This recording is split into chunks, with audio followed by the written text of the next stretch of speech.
Hello बच्चा party, welcome to the class. हम क्या कर रहे थे? क्लास 11th का एक चैप्टर जिसका नाम था लोकोमोशन एंड मूवमेंट। ठीक है, तो हमने 2 लेक्चर्स कर लिए थे। आज हम करेंगे नेक्स्ट। आज हमारा जो टॉपिक है उसका नाम है structure of contractile proteins. Contractile proteins कौन से होते हैं मैंने पहले भी बताया था। एक्टिन एंड मायोसिन, ये क्या होते हैं? हमारे कॉन्ट्रैक्टाइल प्रोटीन्स। ठीक है, जो एक्टिन होता है वो कैसा होता है? थिन होता है, थिन फिलामेंट होते हैं। और जो मायोसिन होता है वो कैसा होता है? थिक फिलामेंट होता है। ठीक है, ये हम लोग पहले भी कर चुके हैं, तो अब आगे करेंगे।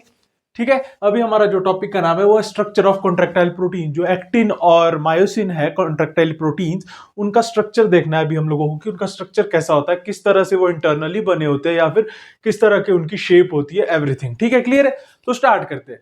सबसे पहले each actin filament is made up of 2 F actins. ठीक है, एफ का क्या मतलब है यहां पर? एफ का मतलब है फिलामेंट्स। ठीक है, क्या? फिलामेंटस एक्टिन से बनकर बना होता है। ठीक है, क्या लिखा है कि जो भी एक एक्टिन है, अभी हम किसकी बात कर रहे हैं? एक एक्टिन की। ठीक है, ईच एक्टिन फिलामेंट, एक actin filament is made up of 2 F actin filaments, मतलब 2 फिलामेंटस एक्टिन से मिलकर बना होता है एक एक्टिन। ठीक है, क्लियर है? 2 फिलामेंट्स से मिलकर बना है एक एक्टिन फिलामेंट। ठीक है, क्लियर है? अब एक जो बना होता है इसकी शेप कैसी होती है? ये हेलिकल शेप में प्रेजेंट होता है। कैसा होता है? हेलिकल। हेलिकल शेप कैसी होती है? ऐसी होती है हेलिकल शेप, इस तरह की। ये कौन सी शेप है? ये हेलिकल शेप है। ठीक है, क्लियर है? Helically wounded to each other, ये 2 एफ एक्टिन्स क्या है? हेलिकली एक दूसरे के साथ वाउंडेड होते हैं। कैसे? इस तरह से, एक एफ एक्टिन, दूसरा एफ एक्टिन। ठीक है, ये कैसे हेलिकली बाउंड है एक दूसरे के साथ। ठीक है, दूसरा, इसके बाद एफ एक्टिन्स। अभी किसकी बात करें? फिलामेंटस एक्टिन की। एफ का मतलब फिलामेंट है, ध्यान रखना। ठीक है, F actin is a polymer of monomeric G actin. G मतलब ग्लोब्यूलर एक्टिन। एफ एक्टिन किसका पॉलीमर है?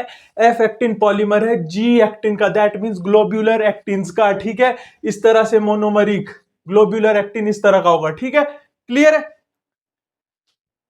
हमने देख लिया कि एक एक्टिन किससे मिलकर बना है? 2 एफ एक्टिन से मिलकर बना है। कैसे प्रेजेंट है? हेलिकली वाउंडेड है एक दूसरे के साथ। ठीक है, अब बात करते हैं एफ एक्टिन की। तो एफ एक्टिन क्या है? मोनोमेरिक है, बट किसका पॉलीमर है? जी एक्टिन का पॉलीमर है। जी एक्टिन क्या है? ग्लोब्यूलर एक्टिन है। ठीक है, इस तरह का कुछ स्ट्रक्चर होगा ग्लोब्यूलर एक्टिन का। मोनोमेरिक है तो सिंगल यूनिट होगी। ठीक है, क्लियर है?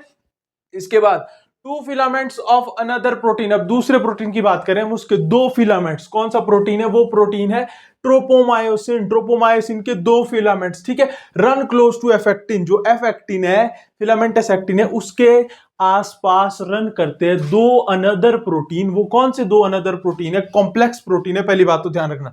और उस प्रोटीन का नाम क्या हो जाएगा? उस प्रोटीन का नाम हो जाएगा ट्रोपोमायोसिन। ठीक है,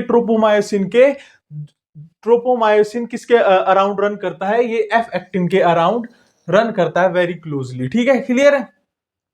एक कॉम्प्लेक्स प्रोटीन। अब दूसरा, अब एक कॉम्प्लेक्स प्रोटीन और है जिसका नाम क्या है? ट्रोपोनिन है। क्या नाम है उसका? ट्रोपोनिन है। ठीक है, वो डिस्ट्रीब्यूटेड होता है at regular intervals on tropomyosin. Tropomyosin क्या है? फिलामेंटस प्रोटीन है। ठीक है, अब जो ट्रोपोमायोसिन है, इस ट्रोपोमायोसिन के ऊपर अगर अगर सपोज दैट हम इसको ट्रोपोमायोसिन ले लेते हैं। ठीक है, ये ट्रोपोमायोसिन है, सपोज दैट, 2 मिनट के लिए सोच लो। ठीक है, तो इसके ऊपर रेगुलर इंटरवल्स के ऊपर कुछ कॉम्प्लेक्स प्रोटीन प्रेजेंट होंगे। ठीक है, कुछ रेगुलर इंटरवल के ऊपर, कुछ नियत कुछ चयनित दूरी के ऊपर। ठीक है, रेगुलर इंटरवल के ऊपर क्या है? कुछ प्रोटीन्स प्रेजेंट होंगे। इन प्रोटीन्स का क्या नाम हो जाएगा? ट्रोपोनिन हो जाएगा। ठीक है, ट्रोपोनिन हो जाएगा इन प्रोटीन का नाम। और ये ट्रोपोनिन कैसा है? कॉम्प्लेक्स प्रोटीन है। ठीक है, क्लियर है? अभी इतना ध्यान रखो। ठीक है, इसके बाद अब बात कर रहे हैं हम रेस्टिंग स्टेट की। अब किसकी बात कर रहे हैं हम? बात कर रहे हैं अभी रेस्टिंग स्टेट की। रेस्टिंग स्टेट पे क्या होगा? ए सब यूनिट ऑफ ट्रोपोनिन। किसका यूनिट? ट्रोपोनिन का, जो क्या है? रेगुलर इंटरवल्स पे डिस्ट्रीब्यूटेड है। किसके ऊपर? ट्रोपोमायोसिन के ऊपर। ठीक है, उस ट्रोपोनिन का एक सब यूनिट ले लिया हमने। Mask the active binding site for myosin. वो क्या कर जाएगा? जो एक्टिव बाइंडिंग साइट है किसके लिए? मायोसिन के लिए। जो एक्टिव बाइंडिंग साइट है एक्टिन फिलामेंट के ऊपर, उसको क्या कर देगा? वो मास्क कर देगा, उसको वो ढक देगा। ठीक है, क्लियर है? क्या करेगा? ये हमारा क्या है? एक्टिन फिलामेंट है। 2 मिनट के लिए सोच लिया हमने। ठीक है, सपोज दैट ये हमारा एक्टिन फिलामेंट है। ठीक है, अब इस एक्टिन फिलामेंट के ऊपर सपोज दैट ये वाली साइट जो है, ये किसकी बाइंडिंग साइट है? ये मायोसिन की बाइंडिंग साइट है। हम सोच लेते हैं, ठीक है, ये मायोसिन की बाइंडिंग साइट है। इसके ऊपर आके कौन बैठ जाएगा? एक सब यूनिट। किसका? ट्रोपोनिन का आके बैठ जाएगा और इसको मास्क कर देगा, इसको ढक देगा। ठीक है, कौन सी स्टेट में, कौन सी स्टेट की बात करें हम, जब रेस्टिंग स्टेट पर है। ठीक है, क्लियर है, इतना सा ध्यान रखो। Each myosin filament is also a polymerized protein। जो मायोसिन फिलामेंट है वो कैसा है, पॉलीमराइज्ड प्रोटीन है। कैसा है, पॉलीमराइज्ड प्रोटीन है। Many monomeric proteins are called meromyosin. जब हम बहुत सारे मोनोमरिक प्रोटीन्स की बात करेंगे तो उसको हम क्या कहेंगे, मीरोमायोसिन कहेंगे। क्या कहेंगे, मीरोमायोसिन कहेंगे। और वो meromyosin constitute one thick filament. और जो बहुत सारे मीरोमाइसिन है या बहुत सारे मोनोमेरिक प्रोटीन है, जब बहुत सारे मोनोमेरिक प्रोटीन्स हो गए उनको हम कहेंगे मीरोमायोसिन। ठीक है, अब जो मीरोमायोसिन है वो क्या बनाएगा, मीरोमायोसिन बनाएगा एक थिक फिलामेंट को। और कमेंट करके बताओगे कि थिक फिलामेंट किसको बोलते हैं, किसकी बात करें, मैं पहले बता चुका हूं। ठीक है, क्लियर है, इतना क्लियर होगा, इसको एक बार नोट डाउन कर लो फिर कंटिन्यू करते हैं।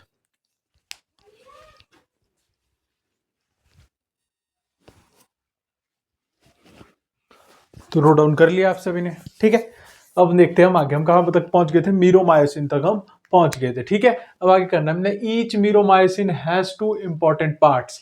जो मीरोमायोसिन होगा, एक मीरोमायोसिन, हर एक मीरोमायोसिन के पास क्या होंगे, दो इंपॉर्टेंट पार्ट होंगे। ठीक है, कौन से वो इंपॉर्टेंट पार्ट होंगे, एक तो globular head with short arm. क्या, एक तो हेड होगा उसके पास, वो कैसा होगा, ग्लोबुलर होगा, और उसके साथ क्या है, एक शॉर्ट आर्म और एक टेल प्रेजेंट होगी। ठीक है, मीरोमायोसिन में। अब मीरोमायोसिन इज कॉल्ड, अच्छा जिसके पास, वेट,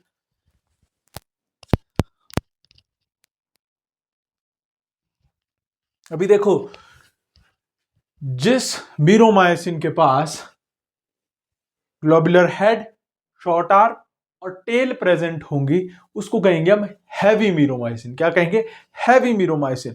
बट जिसके पास ओनली एंड ओनली टेल ही प्रेजेंट होगी, जिस मीरोमायोसिन के पास, उसको कहेंगे हम light meromyosin, LLM, light meromyosin. ठीक है, इतना ध्यान रखना।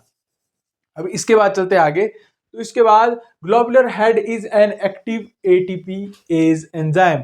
ग्लोबुलर हेड है जो मीरोमायोसिन का ग्लोबुलर हेड है, इसके पास क्या है, एक एक्टिव एंजाइम है जिसका नाम क्या है, एटीपीएज एंजाइम। और क्या, किस लिए है ये, ताकि वहां पर क्या है, एटीपी एटीपी आके अटैच हो सके। दैट मीन्स बाइंडिंग साइट है किसके लिए, एटीपी के लिए, यहां पर ग्लोबुलर हेड के ऊपर। अभी डायग्राम है नीचे बने हुए, इसमें समझाऊंगा तो सब कुछ थ्योरी समझ आ जाएगी। ठीक है, और active site for actin, globular head के ऊपर क्या है, एक साइट है जो किसके लिए है, एक्टिन के लिए एक्टिव साइट है। दैट मीन्स एक्टिन वहां पर क्या कर जाएगा, अटैच, बाइंड कर जाएगा। ठीक है, क्लियर है। तो अब यहां पर देखो डायग्राम, सबसे पहला जो डायग्राम है वो हमारा ट्रोपोमायोसिन और एक्टिन को समझने के लिए। ठीक है, क्लियर है।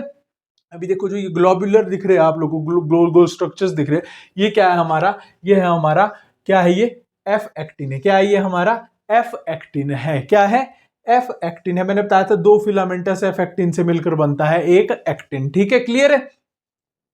ये क्या है हमारा, ये हमारा एफ एक्टिन हो गया। ठीक है, अब उसके साथ जो ये वाली दो फिलामेंट्स, दो प्रोटीन बताए थे मैंने कि उसके साथ और चलते हैं। ठीक है, run close to the F actin, वो क्या थे, ट्रोपोमायोसिन थे। वो क्या था, ट्रोपोमायोसिन था। ठीक है, ये वाला हो जाएगा हमारा ट्रोपोमायोसिन। और मैंने बताया था कि ट्रोपोमायोसिन के ऊपर रेगुलर इंटरवल में एक कॉम्प्लेक्स प्रोटीन प्रेजेंट होता है।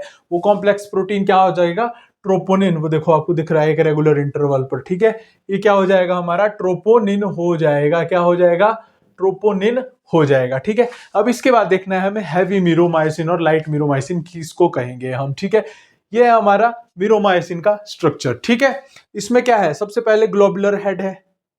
क्या है, सबसे पहले ग्लोबुलर हेड होगा। ठीक है, और क्रॉस आर्म होगी, ये क्या है हमारी, क्रॉस आर्म प्रेजेंट होगी। और उसके साथ साथ क्या है इसमें, ये वाला रीजन, इसको कहेंगे हम, क्या कहेंगे इसको, ये हमारा टेल। ये क्या है हमारा, ये हमारा टेल वाला रीजन। अभी देखो इसमें हेड भी है, क्रॉस आर्म भी है और टेल भी है। तो क्या हो जाएगा, ये हो जाएगा हैवी मीरोमायोसिन। ठीक है, अगर हम सिर्फ लाइट मीरोमायोसिन की बात करें तो उसमें सिर्फ टेल वाला रीजन ही प्रेजेंट होगा। ठीक है, क्लियर है, समझ गए। अब इसके बाद आती है हमारी नेक्स्ट टर्म। हमने क्या देखा था कि एटीपी बाइंडिंग साइट्स और एक्टिन बाइंडिंग साइट्स प्रेजेंट होगी। वो कहाँ कहाँ पर होगी, ये देखो, ये जो ग्लोबुलर हेड है मीरोमायोसिन का, इसके अपर पार्ट में किसके लिए साइट है, एक्टिन के लिए बाइंडिंग साइट है। किसके लिए, एक्टिन के लिए बाइंडिंग साइट है, ठीक है। और ये साथ में इसके साथ ही एक्टिन की बाइंडिंग के साथ ही किसके लिए बाइंडिंग साइट होगी, एटीपी के लिए बाइंडिंग साइट होगी। दैट मींस यहां पर क्या प्रेजेंट होगा, एटीपीएज एंजाइम प्रेजेंट होगा, ठीक है। क्लियर है, इसको देख लो, नोट डाउन कर लो, फिर आगे कंटिन्यू करते हैं। अब देखेंगे हम इसके बाद जो हमारा टॉपिक है मैकेनिज्म, ठीक है, कॉन्ट्रैक्शन का, मसल कॉन्ट्रैक्शन का।